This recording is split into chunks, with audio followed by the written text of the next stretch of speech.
مولانا طارق جمیل صاحب نے حالیہ دنوں ایک برانڈ لانچ کیا۔ ایک طبقہ تو اس کی تعریف اور توصیف کر رہا ہے کہ مولانا نے بہت اچھا اقدام کیا، لیکن بہت سے حلقوں میں ایک تشویش اور بے چینی کی لہر دوڑ گئی کہ مولانا طارق جمیل صاحب جو ساری زندگی دنیا کی مذمت بیان کرتے رہے اور اب خود اس کی طرف چلے گئے، کچھ لوگ کھلے الفاظ میں تنقید کرنے لگے کہ سادگی اور دنیا سے بے رغبتی کا درس دینے والے اب بڑے بڑے برانڈ لانچ کرنے لگے۔ یہ کون لوگ ہیں اور انہوں نے یہ رویہ کیوں اختیار کیا ہے؟ مولانا طارق جمیل صاحب کا یہ اقدام کس حد تک درست ہے اور شریعت اس کو کس نظر سے دیکھتی ہے، یہ سب باتیں ہم جانیں گے اس ویڈیو میں۔ مولانا طارق جمیل صاحب کے اس کام کی مذمت کرنے والے عموماً تین طبقے ہیں۔ ایک وہ کاروباری مافیا ہے جن کے اپنے بڑے بڑے برانڈز ہیں اور انہیں اس چیز کا خطرہ لاحق ہوا کہ بہت سی عوام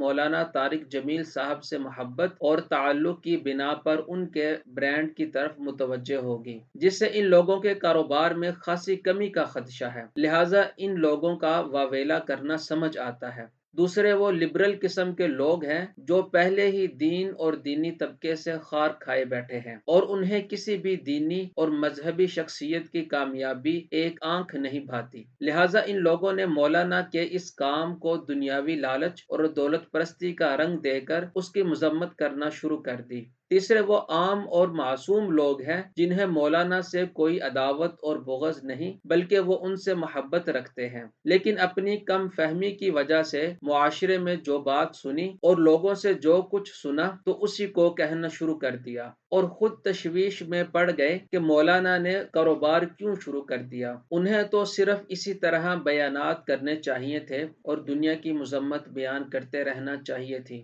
مولانا کا کاروبار سے کیا تعلق؟ حالانکہ مولانا اس سے پہلے بھی انڈائریکٹلی کاروبار کرتے تھے، وہ ایک رئیس زمیندار ہیں اور یہی ان کا آبائی کاروبار ہے، لیکن فرق یہ واقع ہوا کہ مولانا نے اپنے نام سے ایک برانڈ بنا لیا۔ اب یہاں پر بنیادی سوال یہ پیدا ہوتا ہے کہ مولانا کا یہ اقدام کس حد تک درست ہے اور قرآن ایک مذہبی اور دیندار شخص کے کاروبار کرنے کو کس نظر سے دیکھتا ہے۔ جہاں تک مولانا کے اس اقدام کا تعلق ہے تو اس میں شرعی طور پر کوئی قباحت اور عیب نہیں، بلکہ شریعت خود کاروبار کرنے اور دنیا سے اپنا حصہ لینے کی ترغیب دیتی ہے۔ متعدد قرآن مجید کی آیات اور بیسیوں احادیث میں حلال کمائی کرنے والوں کی فضیلت بیان ہوئی ہے۔ ایک حدیث میں آپ صلی اللہ علیہ وسلم نے کمائی کرنے والے کو اللہ کا دوست قرار دیا ہے، تو یہ کام برا کیسے ہو سکتا ہے؟ اور دینی شخصیات کے کاروبار کرنے کے حوالے سے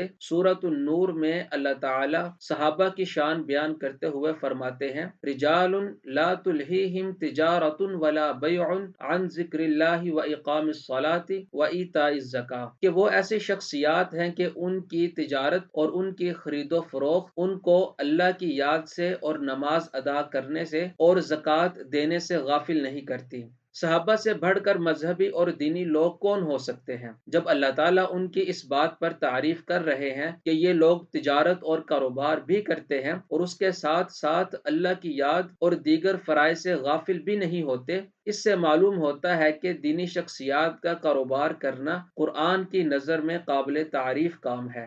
باقی یہ اعتراض رہا کہ مولانا اپنا نام اور اپنی شہرت کیش کروا رہے ہیں تو یہ کوئی بری اور قابل مذمت چیز نہیں ہے اور شرعی طور پر اس میں کوئی برائی نہیں ہے۔ اس میں قباحت تب ہے کہ اگر شہرت کو ناجائز کام کے لیے استعمال کیا جائے یا اپنا نام استعمال کر کے کسی کا حق مارا جائے، ورنہ کسی اچھے مقصد کے لیے اپنے نام کو استعمال کرنے میں کوئی حرج نہیں ہے۔ اور مولانا نے بھی اپنی ویڈیو میں اس کاروبار کا مقصد واضح کیا کہ یہ کام رفاہی اور دینی کاموں کو جاری رکھنے کے لیے شروع کیا ہے، اور تاریخ میں بیسیوں ایسے علماء کے نام مل جاتے ہیں جو اپنے دور کے بڑے نامور علماء تھے لیکن ساتھ کاروبار بھی کرتے تھے، لہٰذا یہ بھی کوئی اعتراض نہیں بنتا۔ امید ہے کہ اس ویڈیو میں آپ کے سامنے ساری صورتحال واضح ہو گئی ہوگی۔ اللہ تعالیٰ مولانا کی عمر و صحت میں برکت عطا فرمائے اور ان کا سایہ تا دیر ہمارے سروں پر قائم فرمائے،